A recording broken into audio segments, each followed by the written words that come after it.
ಪ್ರತಿಪಕ್ಷಗಳ ಹತ್ರ ವಿಷಯಗಳೇ ಇಲ್ಲ. ಇವರು ಸುಳ್ಳು ಆಪಾದನೆಗಳು ಮಾಡಿ ಸುಳ್ಳೆ ಸತ್ಯ ಅನ್ನುವಂಥ ರೀತಿಯಲ್ಲಿ ಬಿಂಬಿಸಲಿಕ್ಕೆ ಪ್ರಯತ್ನ ಮಾಡಿ ಸಂಪೂರ್ಣವಾಗಿ ಅವ್ರದ್ದೇನು ಸಂವಿಧಾನಾತ್ಮಕವಾಗಿ ವಿರೋಧ ಪಕ್ಷಗಳ ಜವಾಬ್ದಾರಿ ಇತ್ತು, ಆ ಜವಾಬ್ದಾರಿಯಿಂದ ಅವರು ಅದನ್ನು ಮರೆತು ಹೋಗಿದ್ದಾರೆ.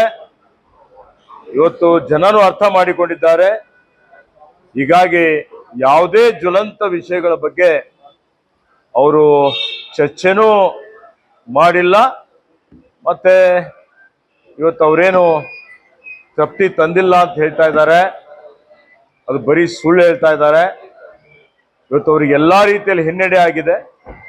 ಅವರು ಕಾರ್ಯಕಾಲದಲ್ಲಿ ಏನು ಹಗರಣಗಳು ಮಾಡಿದ್ರು, ಏನು ಭ್ರಷ್ಟಾಚಾರ ಮಾಡಿದ್ರು, ಅಕ್ರಮಗಳು ಮಾಡಿದ್ರು, ಅವೆಲ್ಲ ಒಂದೊಂದಾಗಿ ಎಳೆ ಎಳೆಯಾಗಿ ವಾಕ್ ಇಟ್ಕೊಂಡು ಇವತ್ತು ಕರೋನಾದಲ್ಲಿ ಏನು ಅಕ್ರಮ ಆಯ್ತು, ಅವ್ಯವಹಾರ ಆಯ್ತು, ಬ್ರಹ್ಮಾಂಡ ಭ್ರಷ್ಟಾಚಾರ ಆಯ್ತು, ಇವೆಲ್ಲವೂ ಈಗ ಹೊರಗೆ ಬರ್ತಾ ಇರ್ತಕ್ಕಂಥದ್ದು ನೋಡಿ ಅವರಿಗೆ ಜನರಿಗೆ ಮುಖ ತೋರಿಸ್ಲಿಕ್ಕೂ ಆಗ್ತಾ ಇಲ್ಲ.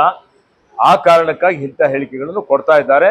ಬಹಳ ಯಶಸ್ವಿಯಾಗಿ ಅಧಿವೇಶನ ನಡೆದಿದೆ. ಮಾನ್ಯ ಮುಖ್ಯಮಂತ್ರಿಗಳು ಇವತ್ತು ಉತ್ತರ ಕೊಡ್ತಾ ಇದ್ದಾರೆ.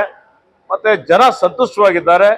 ಜನ ನಮ್ಮ ಜೊತೆಯಲ್ಲಿದ್ದಾರೆ, ಮುಂದೆನೂ ನಮ್ಮ ಜೊತೆಯಲ್ಲಿದ್ದಾರೆ. ಉತ್ತಮ ಆಡಳಿತ ಕೊಡ್ತಾ ಇದ್ದಾವೆ. ಇನ್ನು ಮುಂದೆನೂ ಇನ್ನೂ ಹೆಚ್ಚಿನ ರೀತಿಯಲ್ಲಿ ಇವತ್ತು ಕರ್ನಾಟಕ ರಾಜ್ಯದಲ್ಲಿ ಜೀವಪರ ಜನಪರ ಆಡಳಿತ ಕೊಟ್ಟು ಇವತ್ತು ರಾಜ್ಯವನ್ನು ಇವತ್ತು ಅಭಿವೃದ್ಧಿ ಪಡಿಸ್ತೀವಿ ಅನ್ನುವಂಥ ಭರವಸೆಯನ್ನು ಕೊಡಲಿಕ್ಕೆ ಇಷ್ಟಪಡ್ತೀನಿ.